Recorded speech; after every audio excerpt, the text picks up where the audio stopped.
되어져 가는 교회라는 제목으로 하나님의 말씀 선포해 주시겠습니다.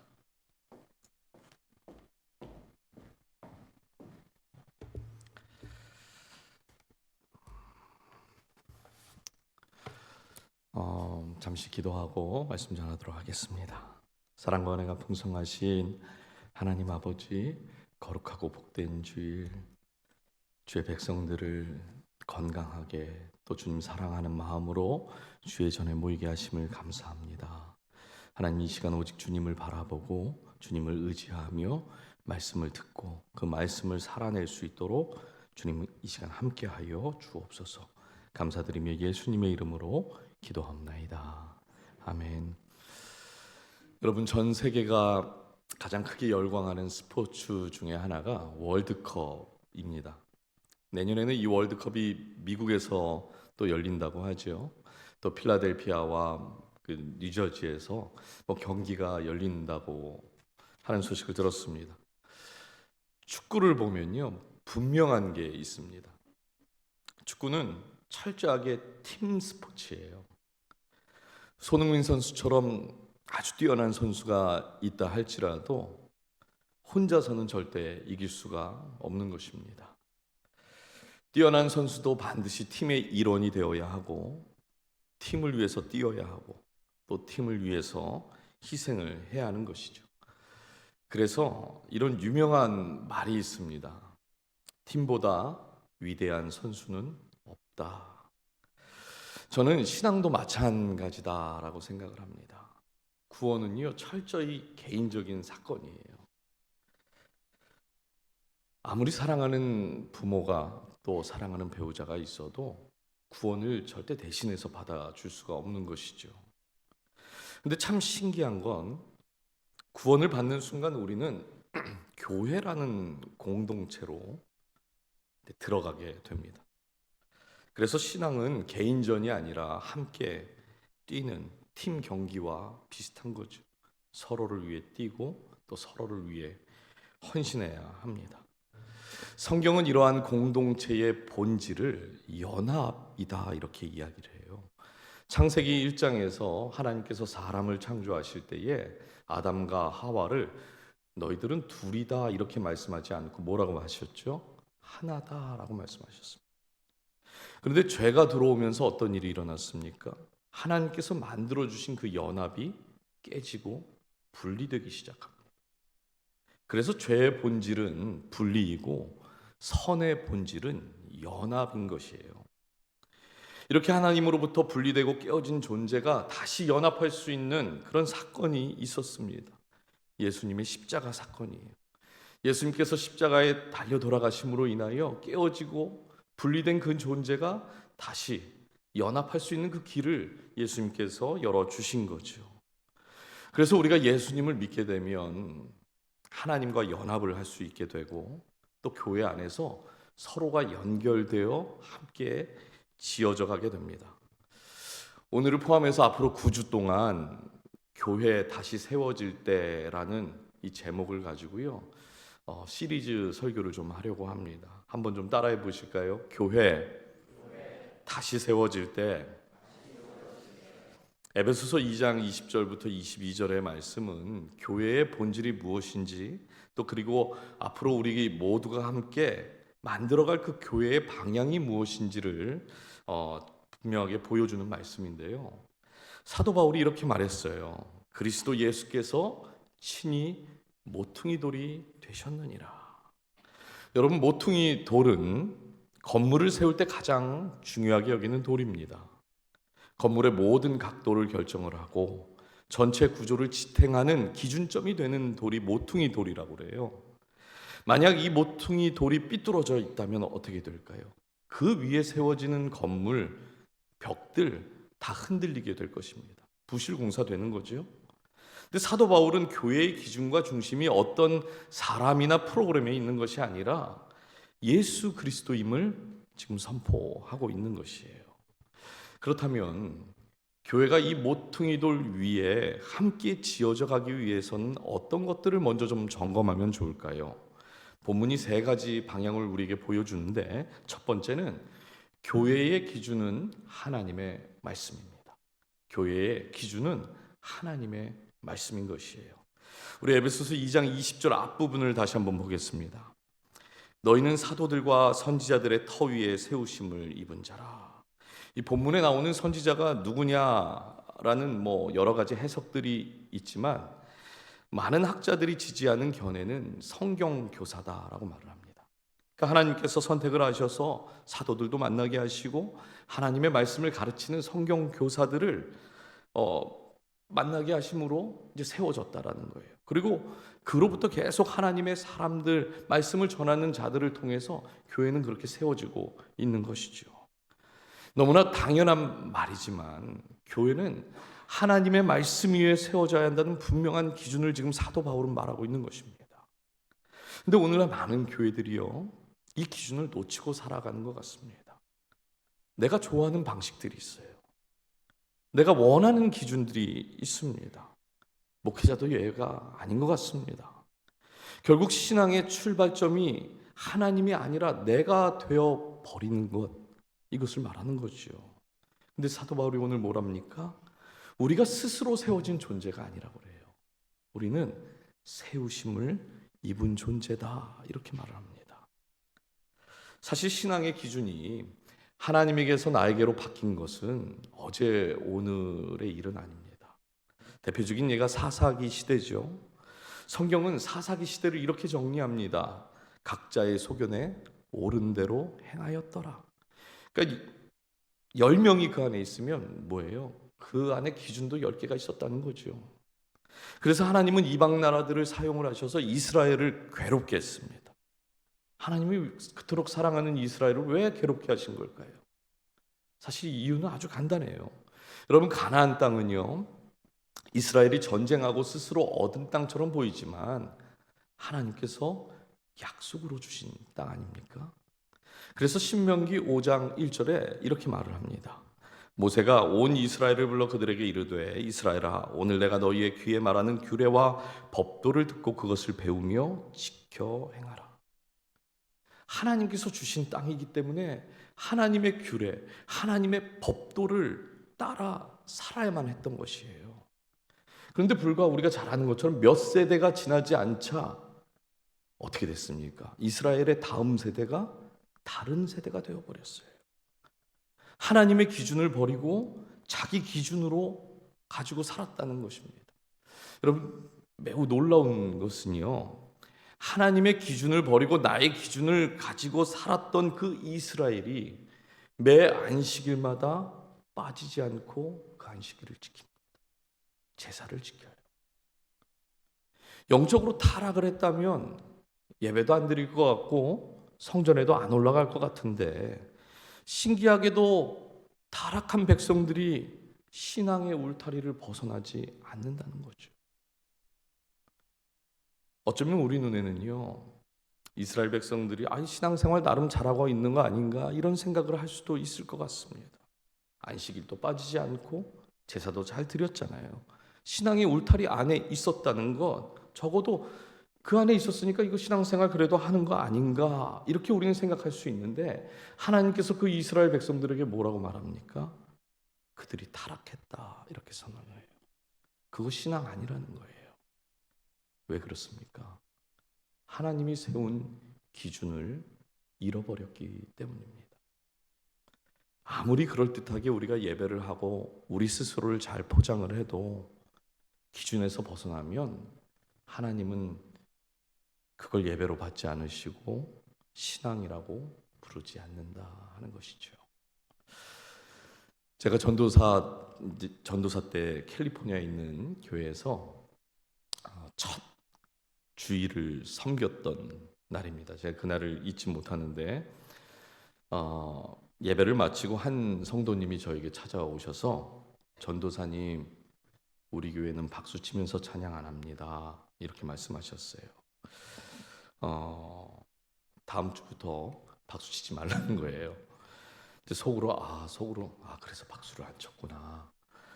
제가 앞에서 찬양 인도를 했는데 첫 찬양이 마지막 날에라는 찬양이었어요. 마지막, 아무도 박수도 안 치고 아무도 찬양을 안 해서, 그날이 제 첫날인데 마지막 날이 되나 보다, 이렇게 속으로 생각을 했습니다. 아마도 그 집사님은요, 이제 저를 위해서 해주신 말씀일 거다라고 믿습니다.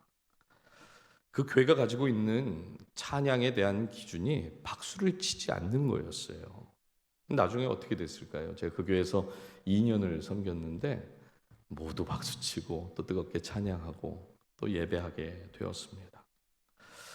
우리가 잘 아는 다윗은 언약궤가 이스라엘로 돌아올 때에 얼마나 기뻐했는지 왕의 체면을 다 내려놓고 기뻐 춤을 추며 찬양을 했죠.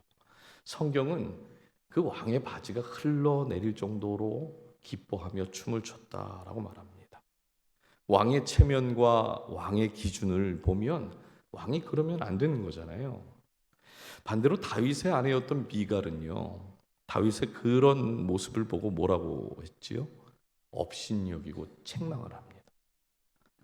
하나님의 체면보다 왕의 체면, 왕비의 체면이 이 다윗의 아내 미갈은 그게 더 중요했고 그게 기준이었던 것이에요. 사랑하는 여러분, 예배는 듣는 것도 아니고 보는 것도 아닙니다. 우리가 모르는 게 아니에요. 예배는 우리가 하나님께 다 드리는 거죠. 무슨 말인가? 예배는 예배에 대해서 가장 중요한 기준이 있다면 그 기준은 우리가 얼만큼 예배를 잘 준비하는가가 아니라 하나님이 그 예배를 받으시는가 받지 않으시는가 거기에 달려 있는 거예요.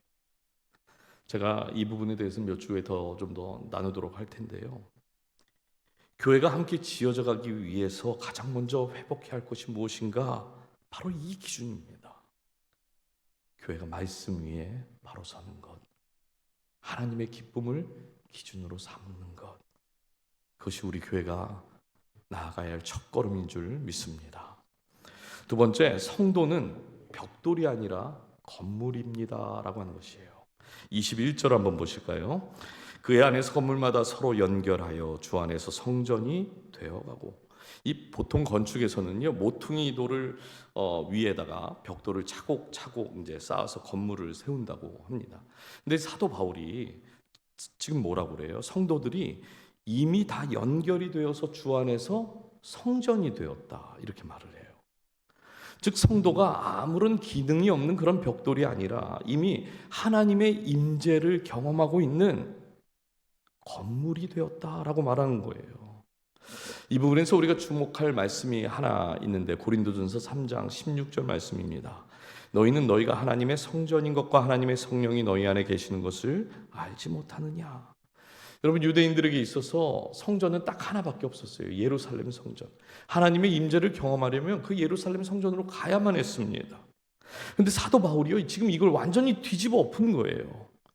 성령께서 우리 각 사람에게 임하고 각 사람에게 임한 그 사람이 성전이 되었다 말합니다. 여러분, 성도는요, 그래서 단순히 그냥 교회 안에 쌓여 있는 벽돌이 아닌 거예요. 하나님이 거하시는 성전, 이미 온전한 기능을 다 할 수 있는 건물 그 자체인 것이죠. 그런데 이것도 문제가 있습니다. 오늘날 많은 성도들이요, 건물로 살지 않고 계속해서 벽돌처럼 살고 싶은 것 같아요. 여러분, 성경이 말하는 성도는 뭡니까? 거룩한 길을 가는 거잖아요. 거룩한 길을 성숙함으로 가는 사람들이 성도입니다. 자신의 신앙에 대해서 자신이 책임져야 돼요. 누군가를 주님께로 인도할 수 있는 그런 사람, 그 성도인 것이죠. 근데 많은 성도들이 말씀과 기도를 스스로 하지 않고 누군가가 끌어줘야지만 움직이는 그런 벽돌처럼 살아가고 있다는 거예요. 우리가 잘 알고 있는 중세시대 또 그랬죠. 성직자들이요, 성경을 독식하던 그런 시대가 있었습니다. 기도와 회개를 좀 하려고 해도 신부님 없이는 회개나 기도조차 할 수 없었던 그런 시대가 있었어요. 여러분, 칼빈이나 루터 같은 분들이 왜 종교개혁을 일으킨 걸까요? 오늘 본문에 있는 내용으로 이야기를 하자면 성경이 말하는 성도는 벽돌이 아니기 때문에 그런 거예요.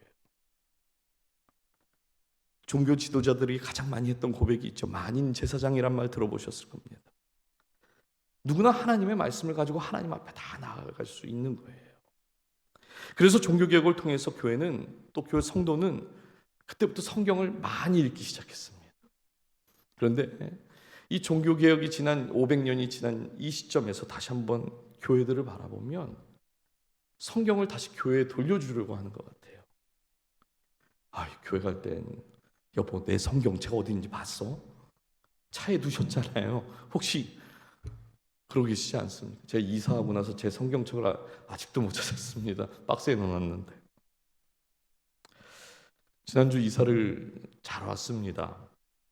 다음날 이제 새벽에 와서 예배를 함께 했는데, 우리 부목사님들이 생명의 삶에 나오는 그 말씀 순서대로 잘 준비해서 말씀을 잘 전하고 계셨어요.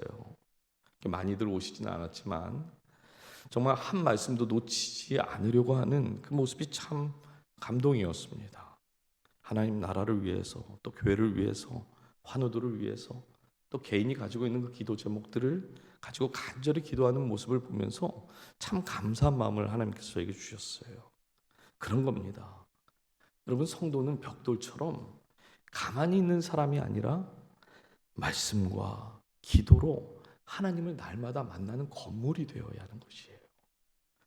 우리 가정들도 다 마찬가지입니다. 여러분, 자녀들이 신앙에 대한 고민이 있는데 목회자에게 찾아오기 전에 먼저는 부모님을 찾아갈 수 있어야 하는 거죠. 아니면 우리 할머니, 할아버지를 찾아갈 수 있어야 하는 거예요. 배우자의 기도 제목을 여러분 혹시 알고 계십니까? 자녀들의 고민을 함께 붙들고 기도하는 가정, 그것이 건물로서의 기능을 하는 교회인 것이에요. 우리 교회 청년들이요, 참 보석 같은 존재다라고 많이들 말씀을 해주셨고, 제가 와서 보니까 여러 곳에서 정말 보석처럼 빛나고 있는 것을 보게 됩니다. 이런 청년들이 교회에 와서 어떤 삶 가운데 있는 고민들, 신앙의 고민들을 가지고 우리 장년 성도들에게, 집사님, 장로님, 권사님, 제가 요즘 이런 고민이 있어요. 이 어떻게 해야 되죠? 라고 물을 때에 적어도 우리가 그 고민을 진지하게 들어줄 뿐만 아니라, 그래, 이렇게 해보면 어떻겠니? 라고 적어도 우리가 그 해결점을 이야기하는 그런 교회가 되어야 하지 않겠습니까? 여러분, 사도행전에 나온 초대교회를 한번 보세요. 베드로의 설교를 통해서 하루아침에 막 3,000명, 5,000명이 교회 안으로 막 들어왔습니다. 회심한 사람들이 교회 안으로 들어와서 어떻게 되었는가? 사도행전 6장 7절에 이렇게 말해요. 한번 읽어주실까요? 시작. 하나님의 말씀이 점점 왕성하여 예루살렘에 있는 제자의 수가 더 심히 많아지고 허다한 제사장의 무리도 이 도에 복종하니라. 여러분, 수천 명의 사람들이 교회로 들어왔는데 지금 이 사람들을 뭐라고 부르고 있습니까? 교회에 예배하는 사람들, 교회에 봉사하는 사람들이 많아졌다고 얘기하고 있나요? 아니에요. 오늘 말씀을 적용해 보면 건물이 늘어난 겁니다. 예수님을 따르는 제자, 온전한 기능을 다하는 그 성도들이 지금 모이고 있는 거예요. 여러분, 어떤 교회가 그럼 건강한 교회일까요? 적어도 그냥 벽돌로 써 있는, 그냥 기능하지 않는 벽돌이 많은 교회는 아닐 것입니다. 그냥 주일에 습관처럼 교회 나왔다가 교회가 준비한 예배 보고 오늘 할 일 다 했다, 이런 생각하는 교회는 건강한 교회는 아닐 거예요. 자기 기능을 온전히 할 수 있는 그러한 건물들이 많이 있는 교회, 아내와 남편이 신앙에 대해서 서로 고민하고 기도해 줄 수 있는 아름다운 부부가 많은 교회, 자녀들에게 신앙의 본을 보여줄 수 있는 그런 부모들이 많은 교회, 친구와 또 믿지 않는 주변 사람들에게 예수 믿는 사람이 어떠한 사람인지를 보여줄 수 있는 그런 교회. 사실 성경이 말하는 교회가 다 이런 교회들이에요. 저는 우리 교회가 벽돌이 아니라 건물로서 가득 연결된 그런 교회가 되기를 간절히 소망합니다. 새로운 교회 이야기를 하고 싶은 것이 아니에요. 성경이 말하는 교회 모습이고 하나님이 기뻐하시는 그런 교회인 줄 믿습니다. 마지막 세 번째는요, 교회는 함께 지어져 가는 공동체라고 하는 것이에요. 22절을 한번 보십시오. 너희도 성령 안에서 하나님이 거하실 처소가 되기 위하여 그리스도 예수 안에서 함께 지어져 가느니라. 앞에서 바울은요, 이미 성도는 하나님의 성전이다 이렇게 말을 합니다. 근데 또다시 지금 뭐라고 그래요? 함께 지어져 가느니라 그래요. 그렇죠. 아니, 성도가 이미 온전한 기능을 하고 있는데 사도 바울이 지금 함께 지어져 가야 된다고 또 이야기하는 것을 들으면요, 뭔가 아직 우리가 부족한 것이 있나 이런 생각이 들어요. 왜 이렇게 이야기하는 걸까요? 교회의 본질이 연합이기 때문에 그렇습니다. 많은 사람들이 교회가 잘 모이면요, 연합이 잘 된다 이렇게 생각을 해요. 전혀 틀린 말은 아닙니다. 근데 사도 바울은 지금 단순히 모이는 것에서 멈추는 것이 교회가 아니라 성도는요, 모이는 것을 넘어서 함께 계속해서 지어져 가야 한다는 걸 강조하고 있는 거예요. 제가 바로 전에 이제 섬겼던 교회는 출석만 5,000명을 출석을 합니다. 교회가. 제가 섬기는 공동체에 이제 우리로 따지면 목자죠. 이제 목자에게 여쭤봤어요. 30년을 넘게 청년부부터 다니셨던 집사님인데, 집사님은 우리 교회 성도님들을 얼마나 많이 알고 계세요? 그랬더니 글쎄요, 한 300-400명 알까요? 그러세요. 그러면서 목사님 놀라운 게 뭔지 아세요? 매주 옆에서 함께 예배를 하는데 누군지 모를 때가 더 많아요. 생각해 보니까 저도 마찬가지더라고요.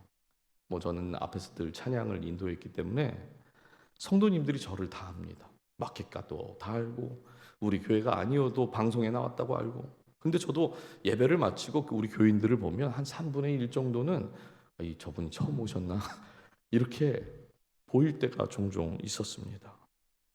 함께 예배를 드려도 모를 수 있지요.